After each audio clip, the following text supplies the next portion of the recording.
नमो अरिहंताणं नमो सिद्धाणं नमो आयरीयाणं नमो वज्झायाणं नमो लोये सौसाहूणम् सिद्धं शुद्धं परमीय जिणिन्दवर्णेमि चन्दमकलङ्कं गुणरयणभूषणुदयं जीवस्य परुवणं बोच्छम। 1008 श्री मूलनायक आदिनाथ भगवान की जय। 1008 श्री गोमटेश्वर बाहुबली भगवान की जय। द्वासांग जिनवाणी माता की जय। आचार्य श्रेष्ठ आचार्य गुरुवर श्री 108 नेमिचंद्र सिद्धांत चक्रवर्ती महाराज की जय। आचार्य श्रेष्ठ आचार्य गुरुवर श्री 108 विद्यासागर जी महामुनि राज की जय। तीर्थ चक्रवर्ती जगत पूज्य निर्यापक श्रमण मुनि पुंगव श्री 108 सुधा सागर जी महाराज की जय। समस्त मुनि संघ की जय। आलोक मोदी स्वाध्याय सुधा यूट्यूब चैनल पर आप सभी दर्शकों का एक बार पुनः हार्दिक स्वागत, हार्दिक अभिनंदन। श्री गोमटसार जीवकांड जी ग्रंथराज का हम सभी विगत कुछ महीनों से स्वाध्याय कर रहे हैं और स्वाध्याय की इस श्रृंखला में जो जीव की 20 प्ररूपणाओं का वर्णन किया जा रहा है, उन 20 प्ररूपणाओं में से प्रारंभ की 5 प्ररूपणाओं पर विस्तार से चर्चा हो चुकी है।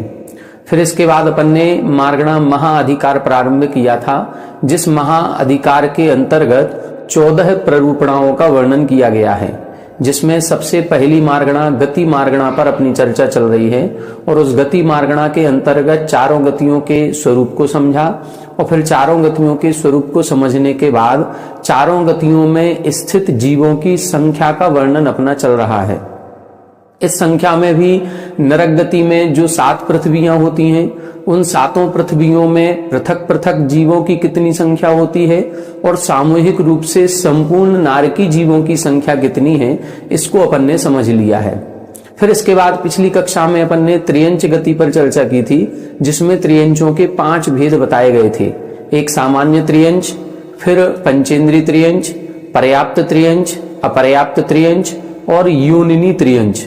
इस तरह से 5 प्रकार के त्रियंचों की संख्या इधर इन्होंने बताई थी।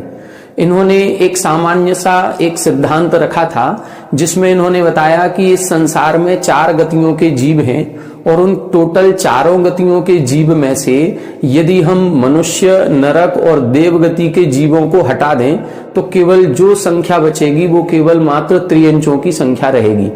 इसीलिए संपूर्ण 4 गतियों के जीवों में से 3 गति के जीवों को कम करने पर सामान्य त्रियंचों की संख्या प्राप्त हो जाती है। फिर दूसरा इन्होंने सिद्धांत बनाया कि जितने भी पंचेंद्रीय जीव इस संसार में हैं, अब उन पंचेंद्रीय जीवों में से जो 3 गति के जीव हैं, देव, नरक और मनुष्य, इन 3 गति के जीवों को घटा दें तो फिर जितने भी जीव बचेंगे वो पंचेंद्रीय त्रियंच ही बचेंगे, तो पंचेंद्रीय त्रियंचों की संख्या निकल आएगी। फिर इधर इन्होंने एक और सिद्धांत इसी तरह का किया कि जो संसार में जितने भी पंचेंद्रीय जीव हैं और उन पंचेंद्रीय जीवों में पर्याप्तक जीव हैं, उन पर्याप्तक जीवों में से यदि हम देव, नारकी और मनुष्य को पुनः घटा दें तो फिर वो जो पर्याप्तक जीव बचेंगे वो त्रियंच के ही बचेंगे। तो इस तरह से त्रियंच, पंचेंद्रीय, पर्याप्तक जीव निकल आएंगे। फिर इधर इन्होंने योनिनी त्रियंच की अलग से बात की थी, जिसमें इन्होंने बताया था कि 600 योजन के वर्ग का जग प्रतर में भाग देने पर जो परिमाण निकलेगा उतनी संख्या योनिनी त्रियंचों की होती है। और फिर अपर्याप्तक त्रियंच कितने होंगे, तब इन्होंने बताया कि पंचेंद्रीय त्रियंचों की संख्या हमको प्राप्त हो गई और पंचेंद्रीय त्रियंचों में पर्याप्तक त्रियंचों की संख्या प्राप्त हो गई, तो फिर पंचेंद्रीय संपूर्ण त्रियंचों में से पर्याप्तक त्रियंचों को घटा देंगे तो हमें अपर्याप्तक पंचेंद्रीय त्रियंचों की संख्या मिल जाएगी। इस प्रकार से इन्होंने 5 प्रकार के त्रियंचों का वर्णन किया था। पूर्व कक्षा में हमने इसको बोर्ड पर भी 5 के सूत्र बना करके आपको लिख करके बता दिए थे कि इस तरह से इन 5 को समझना चाहिए। इसके बाद अपन ने फिर मनुष्यों पर चर्चा करना प्रारंभ किया था। मनुष्यों के अंतर्गत 4 प्रकार के मनुष्यों की चर्चा होगी, जिसमें सबसे पहले सामान्य मनुष्य, फिर पर्याप्त मनुष्य, अपर्याप्त मनुष्य और योनिनी मनुष्य। इस प्रकार से 4 प्रकार के पंचेंद्रीय मनुष्य का भेद नहीं होता। क्यों नहीं होता? क्योंकि मनुष्य पंचेंद्रीय ही होते हैं, चाहे वो पर्याप्तक हो चाहे वो अपर्याप्तक हो। इसीलिए केवल 4 भेदों पर चर्चा करेंगे। इन 4 भेदों में से भी पहली गाथा अपन ने देखी थी जिसमें इन्होंने सामान्य मनुष्यों का कथन किया था।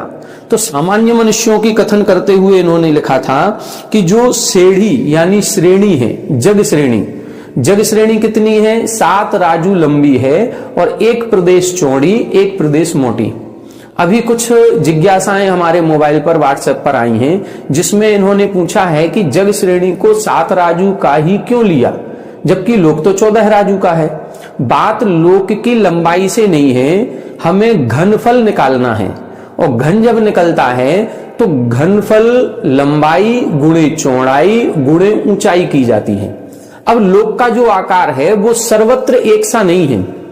लंबाई 14 राजू की है, गहराई सभी जगह 7 राजू की है, लेकिन जब हम उसका पूर्व पश्चिम में माप देखते हैं तो नीचे अधोलोक में 7 राजू है, मध्यलोक पे आते आते घट गया तो 1 राजू बचा, फिर बढ़ते बढ़ते ब्रह्म स्वर्ग तक फिर 5 राजू हो गया, फिर घटते घटते ऊपर सिद्धशला के पास फिर 1 राजू हो गया। अब जब ये अलग अलग माप होगा तो इसका घनफल कैसे निकालेंगे?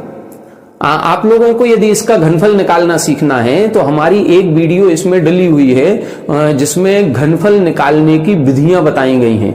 हमने बहुत पहले 2 साल पहले ये वीडियो बनाई थी जिस वीडियो में ये घनफल निकालने की 2-3 विधियां बताई गई हैं। जब घनफल निकालते हैं तो 7 राजू का घन करते हैं तब जाकर के 343 घन राजू निकलता है।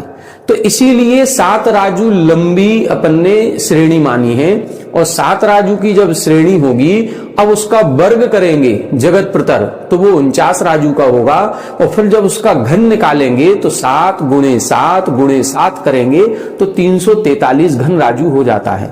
और जब अपन 3 लोग जो अपना नक्शा बना हुआ है 14 राजू का, इसके अलग अलग हिस्से करके और इनका घनफल निकालते हैं तो भी 343 घन राजू निकलता है।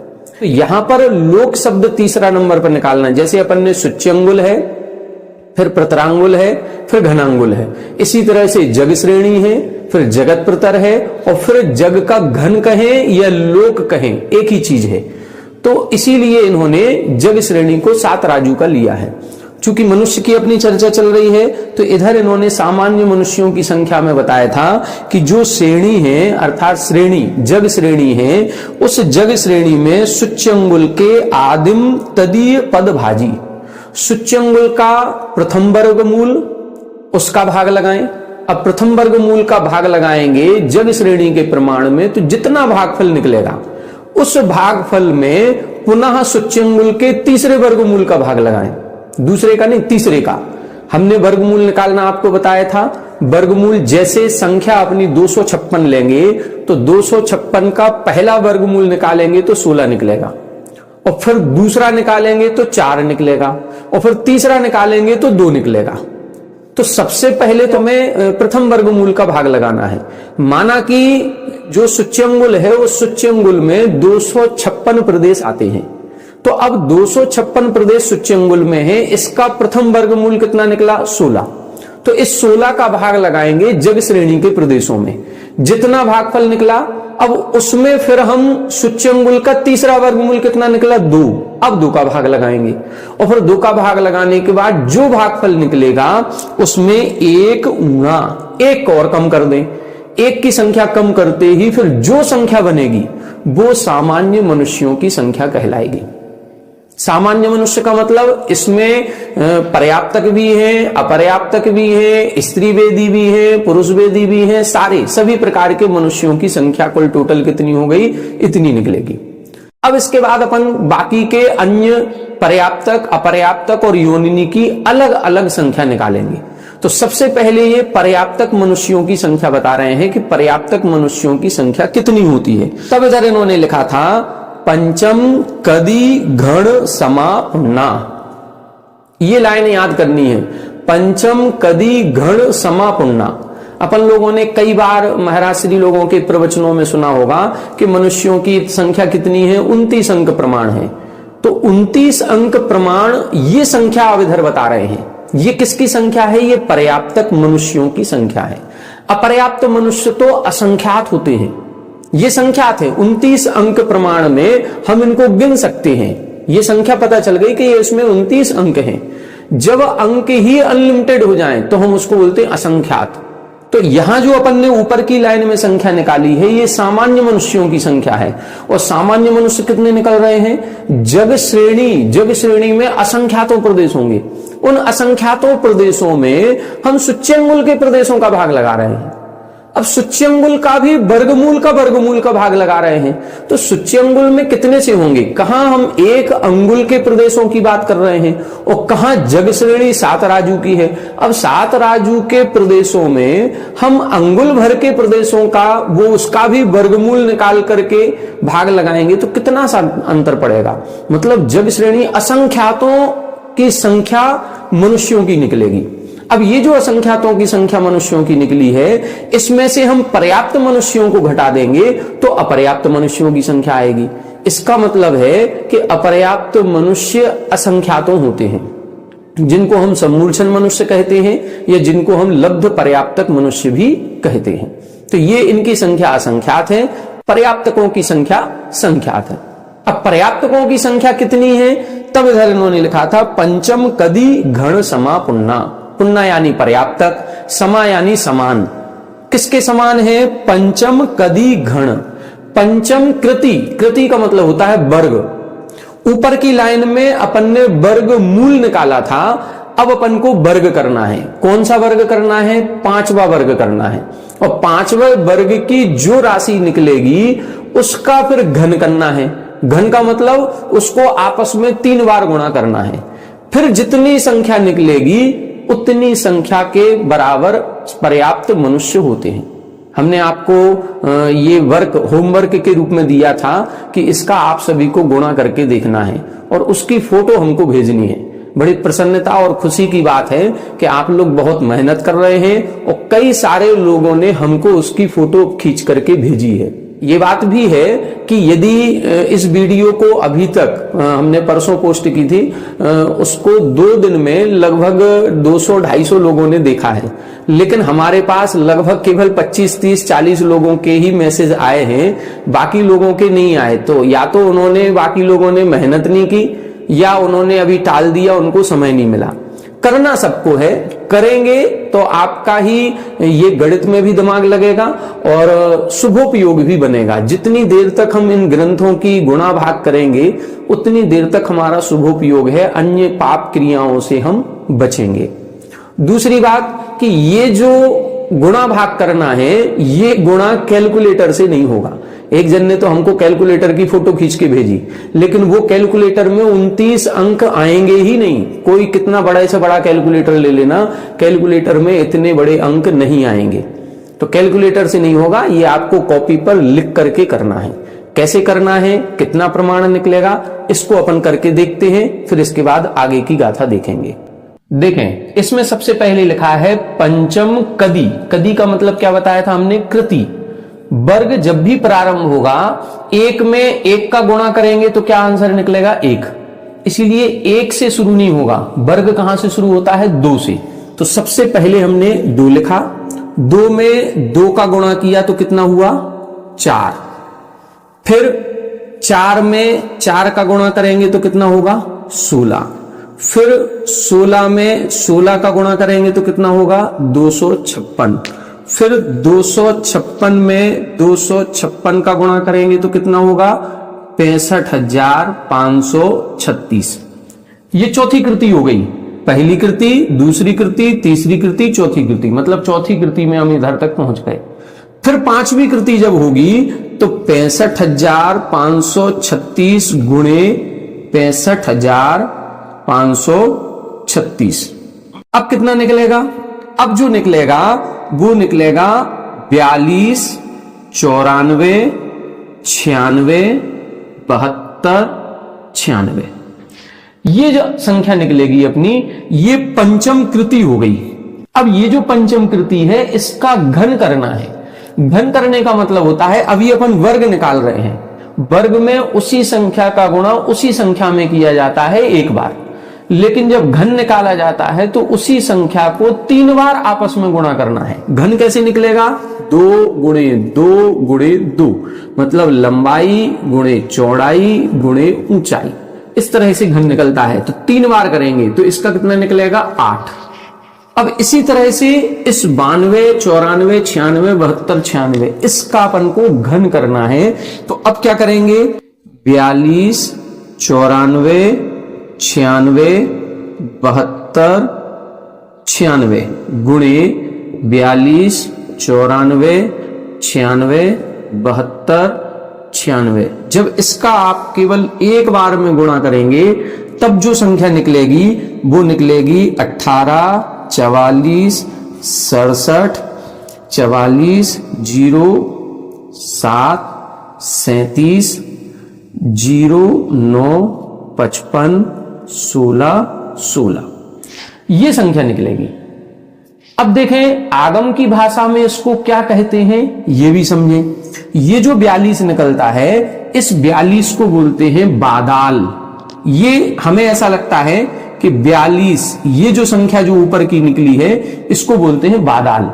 बादाल का मतलब ही प्राकृत में 42 होता है। दाल या ताल का मतलब होता है 40 और बा का मतलब होता है 2। तो इस संख्या को चूंकि स्टार्टिंग में 42 लिखा है इसीलिए इसको अपन क्या बोलते हैं? बादाल। बादाल। ये जो ऊपर जो संख्या निकली थी इसको बोलते हैं पन्नट्ठी। पन्नट्ठी हो सकता है पन्नट्ठी ये 65 है तो पन्न षष्ठी तो 5 और 60 65, इसीलिए इसको पन्नट्ठी बोलते हैं।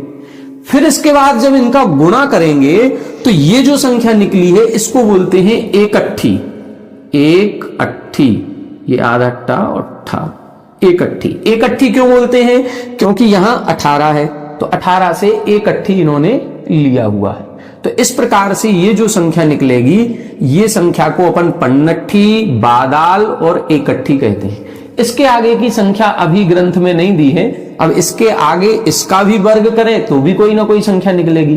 तो ऐसे वर्ग करते जाओ, ऐसे असंख्यात वर्ग करने पर फिर असंख्यात प्रारंभ होता है, वो बात अलग हो गई। अभी अपन को ये देखना है कि ये वर्ग निकला इस संख्या का। अब इसमें इस 42, 94, 96, 72, 96 का फिर से गुणा करेंगे तब घन निकलेगा। और जब इसमें फिर से गुणा करेंगे तो संख्या कितनी निकलेगी वो आज अपन को देखना है। उसी की संख्या की बात 158 नंबर गाथा में कही है। वो संख्या कितनी होगी वो संख्या ग्रंथ में दी हुई है। देखें ये संख्या है 79, 22, 81, 62, 51, 42, 64, 33, 75, 93, 54, 39, 50, 336 ये संख्या निकलेगी। अब इसके अंक गिने 1, 2, 3, 4, 5, 6, 7, 8, 9, 10, 11, 12, 13, 14, 15, 16, 17, 18, 19, 20, 21, 22, 23, 24, 25, 26, 27, 28, 29 इसको बोलते हैं 29 अंक प्रमाण मनुष्यों की संख्या। अब ये जो 158 नंबर की गाथा है उस गाथा में ये संख्या लिखी है। अब ये संख्या कहां लिखी है? ये अक्षरों में संख्या लिखी है। पहले अपन ये गाथा पढ़ेंगे फिर इस गाथा के अक्षरों से ये अंक कैसे निकलेंगे इसको समझने का प्रयास करेंगे। आइए गाथा देखें। तल्लीन मधुग बिमलम, तल्लीन मधुग बिमलम, धूम शिला गावी चोर भय मेरु, धूम शिला गावी चोर भय मेरु, तट हरि खज साहोंति हूँ, तट हरि खज साहोंति हूँ, मानुष पज्जत संखंका, मानुष पज्जत संखंका, तल्लीन मधुग बिमलम, धूम शिला गावी चोर भय मेरु, तट हरि खज साहुंति हूँ, मानुष पज्जत संखंका। देखें यहां पर ये जो शब्द दिए हैं, इन शब्दों का आप सोचें कि यहां पर तल्लीन दिया है तो तल्लीन से कोई अर्थ निकलेगा, मधु दिया है तो मधु से कोई अर्थ निकलेगा, या बिमलम लिखा है तो बिमलम से कोई अर्थ निकलेगा, नहीं। यहां पर किसी भी शब्द का कोई भी शाब्दिक अर्थ नहीं है। यहां पर केवल अक्षरों को देखना है। अक्षर कौन से? सबसे पहले लिखा है ता, फिर लिखा है ला, फिर पुनः ला, फिर न, फिर मा, फिर धा, फिर गा, फिर वा, फिर मा, ला, ध, म, सा, ला, ग, वा, च, र, भ, य, म और रा। इस प्रकार से ये जो अक्षर लिखे हैं, इन अक्षरों से अंक बनाए जाते हैं। एक गाथा देखें, इसी गाथा की टीका जो हिंदी में अर्थ जो लिखा हुआ है, उस हिंदी के अर्थ में दूसरी लाइन देखें। दूसरी लाइन में एक श्लोक लिखा हुआ है, वो श्लोक पढ़ेंगे तो उस श्लोक में यह बताया गया है कि कौन से अक्षर से कौन सा नंबर या कौन सा अंक बनेगा। आज अपन इस गाथा को समझेंगे। ये जो 158 नंबर की है, इसको तो अपन ने पढ़ लिया, इसको अपन समय मिलेगा तो आज, नहीं तो कल करेंगे। लेकिन पहले अपन ये वाली गाथा समझेंगे जो इसमें दी हुई है। ये श्लोक दिया हुआ है, ये संस्कृत व्याकरण का श्लोक मालूम पड़ता है। कहां से लिया गया अभी हमें इसकी कोई जानकारी नहीं है।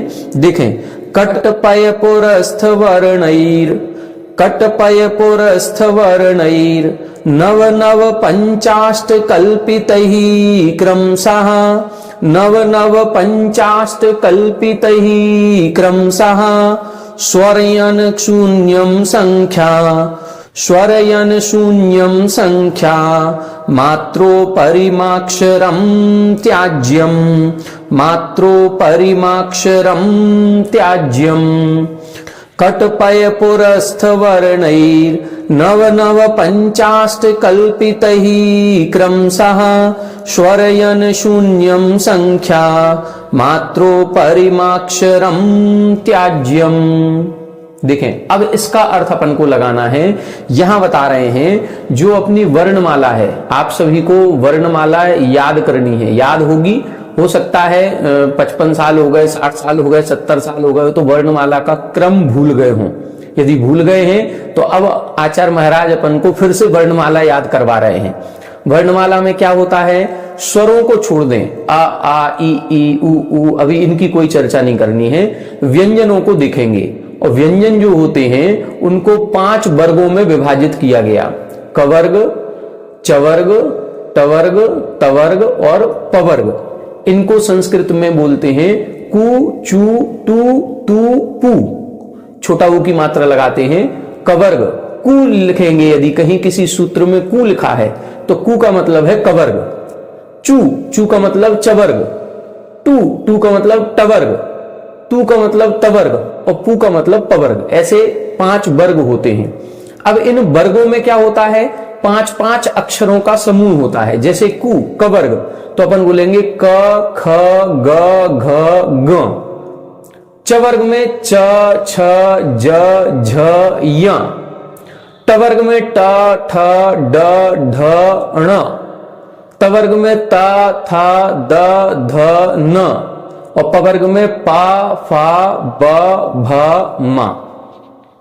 ठीक है, तो यहां पर जो इन्होंने लिखा है कट, पय, क, त, पा और या। अब इनको देखें, आगे लिखा है पुरस्थ वर्णई। पुरस्थ यानी ये जो 4 अक्षर लिखे हैं क, त, पा और या, ये अक्षरों से प्रारंभ करें और पुरस्थ इनके आगे जो अक्षर लिखे हुए हैं, आगे जो अक्षर स्थित हैं, उन वर्ण ही, उन वर्णों को साथ में लेना है। कितने कितने वर्ण लेना है, तब आगे लिखा है नव नव पंच अष्ट। 9, 9, 5 और 8 ये अक्षर, ये समूह बनाना है। पहले क वर्ग से लेंगे, का से शुरू करेंगे तो 9 वर्ण लेना है। क, ख, ग, घ, ग, च, छ, ज, झ, ये 9 तक लेना है। फिर क्या किया, टा से शुरू करें तो ट, ठ, ड, ढ, ण, त, थ, द, ध, 9 हो गए। फिर इसके बाद पा से लेना है कितने, 5 लेना है, तो प फ ब भ म पूरे 5 हो गए। फिर लिखा है य, अब या से कितना लेना है, 8, तो 8 कौन कौन से होते हैं, य र ल व श श स ह, ऐसे ये 8 वर्ण लेना है। तो अब ये पूरी वर्णमाला एक तरह से इन्होंने ले ली। तो क्या क्या हो गया, 9 वर्ण का से लेकर के, फिर टा से लेकर के फिर 9 वर्ण, फिर पा से लेकर के 5 वर्ण, और फिर या से लेकर के 8 कल्पित ही क्रमशः। ये अक्षरों को अपन को लिखना है क्रम पूर्वक। फिर इसके बाद और क्या है, फिर लिख रहे हैं स्वर यन शून्यम। स्वर यदि कहीं लिखा हुआ है अ आ ई उ ऊ, यदि कहीं कोई गाथा में स्वर आ जाता है, उस स्वर का मतलब है शून्य। उस स्वर का मतलब क्या है, शून्य। और य और ना, ये 2 वर्ण अपने छूट गए।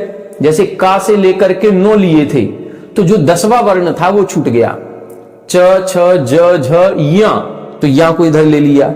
और इसी तरह से त थ द ध ना छूट गया था, तो या और ना ले लिया। जितने भी स्वर होंगे या और ना, इनका अर्थ है शून्यम, इनको शून्य लेना है। और क्या लिख रहे हैं, संख्या मात्रो परिमाक्षरम त्याज्यम, संख्या मात्र लेना है। उपरिम अक्षरम त्याज्यम, उपरिम अक्षरम का मतलब है कोई यदि मात्रा लगी हुई है, जैसे लीन लिखा है, लीन, तल लीन। अब लीन में ला में बड़ी ई की मात्रा है, तो इस बड़ी ई की मात्रा से कोई लेना देना नहीं है, उसको त्याज्यम, उसको छोड़ देना है। केवल अक्षर अक्षर को लेना है, व्यंजन व्यंजन को लेना है। उसमें कोई मात्रा लगी हुई है तो उस मात्रा का त्याग कर देना है। अब इसको कैसे समझेंगे, इसके लिए अपन एक चार्ट बनाएंगे, और चार्ट बनाने के बाद फिर जो 158 नंबर की गाथा है, उस गाथा के अक्षरों के नंबर बनाएंगे। तब जाकर के अपन को ये 29 अंक प्रमाण, ये वाली संख्या निकल करके आएगी। कैसे करेंगे देखते हैं। इसके लिए अपन एक लाइन खींचेंगे,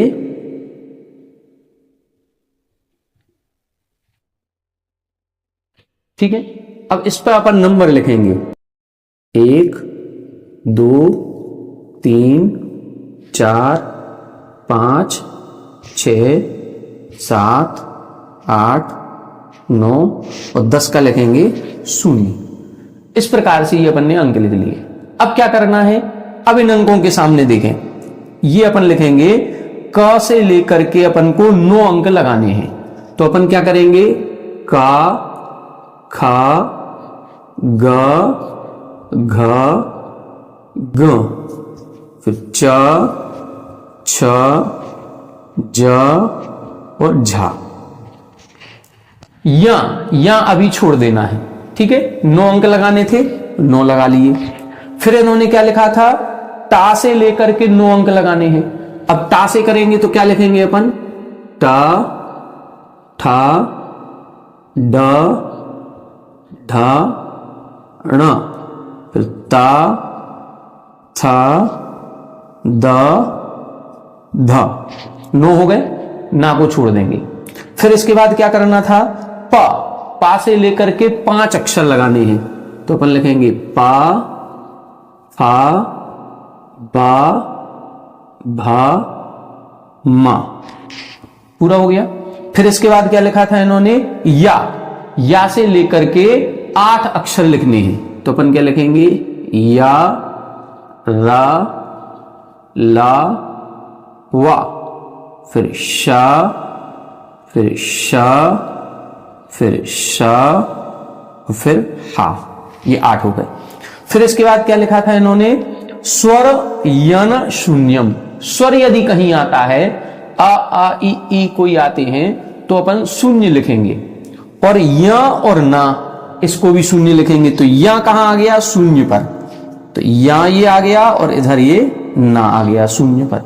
और फिर इसके बाद आ ई ये सभी स्वर आ जाएंगे इधर, ठीक है।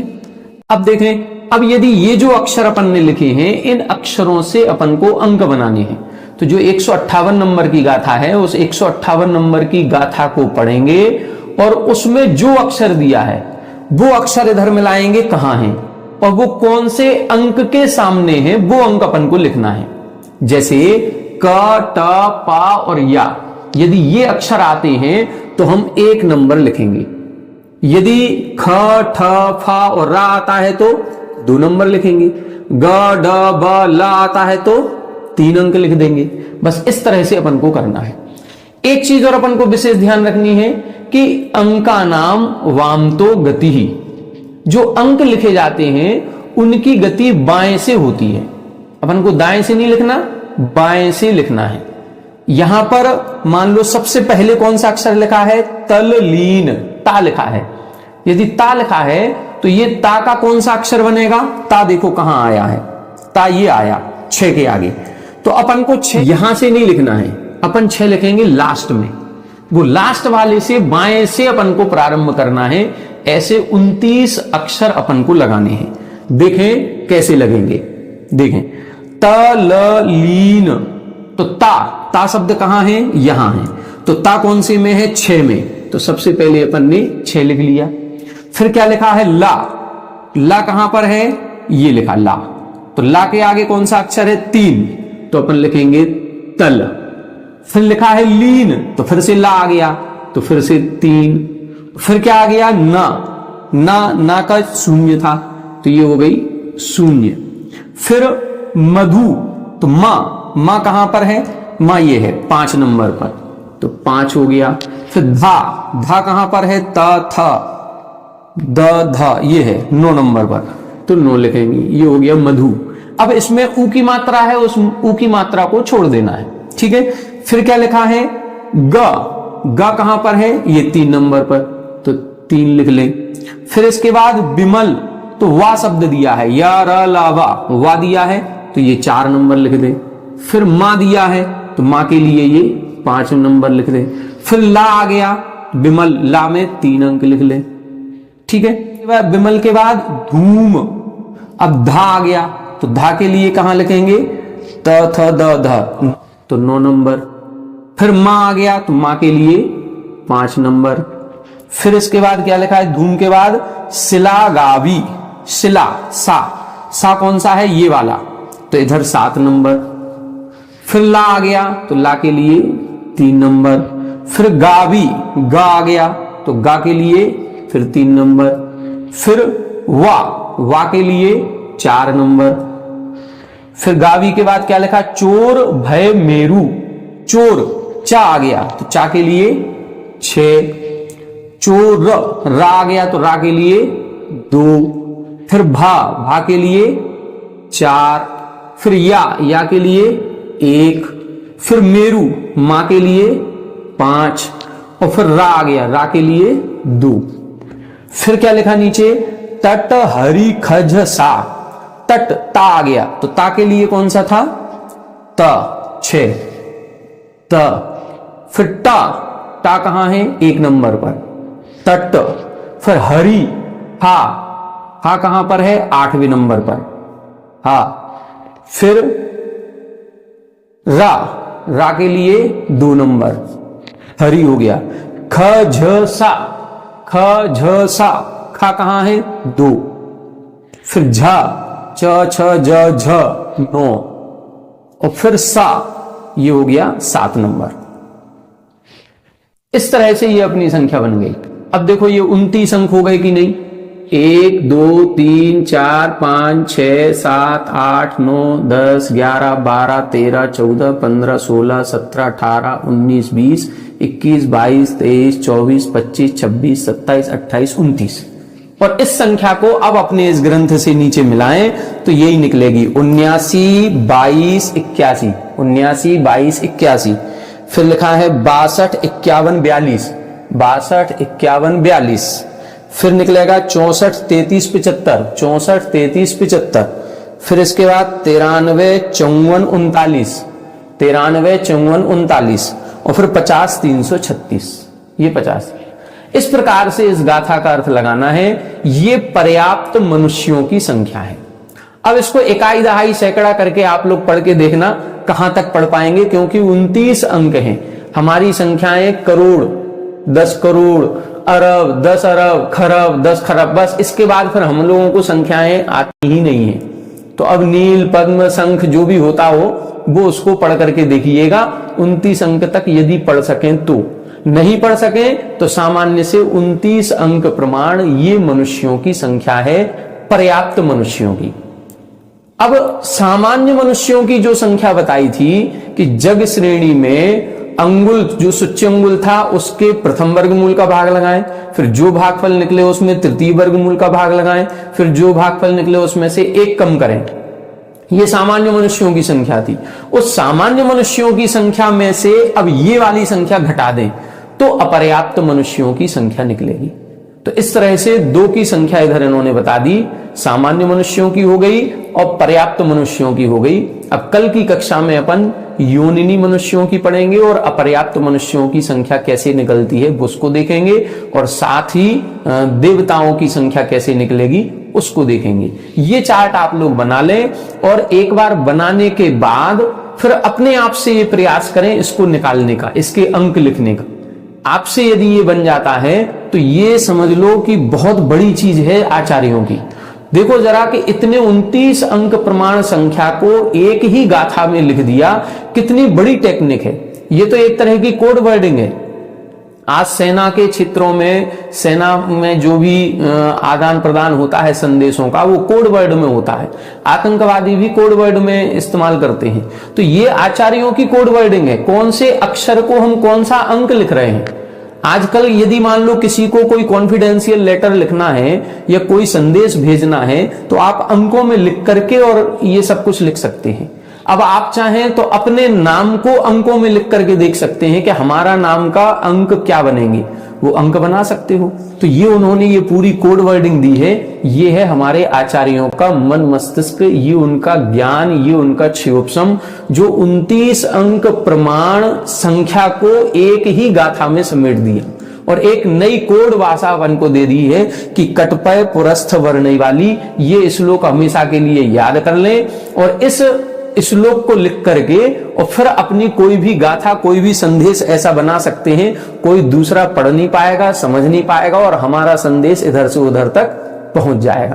तो ऐसा कर सकते हैं। अपने मोबाइल नंबर जो 10 अंकों के हैं उनके अक्षर बनाएं कि हमारा 4 अक्षर में हम कौन सा अक्षर ले सकते हैं। अब देखो 4 नंबर दिखाने के लिए घावी है, ढावी है, भावी है और बावी है। इन 4 में से जो अक्षर आप प्रयोग करना चाहो वो करो। तो ऐसे करके अब प्रयोग करो। अब अपने लिए प्रयोग करने के लिए उन्होंने ये गाथा दे दी। इन 2 गाथाओं का अर्थ लगाएं, समझें, अभ्यास करें, फिर अगली गाथा में अपन आगे के विषय को देखेंगे। आज की कक्षा में इतना ही। आप सभी हमारे साथ बने रहें। सभी को जय जय।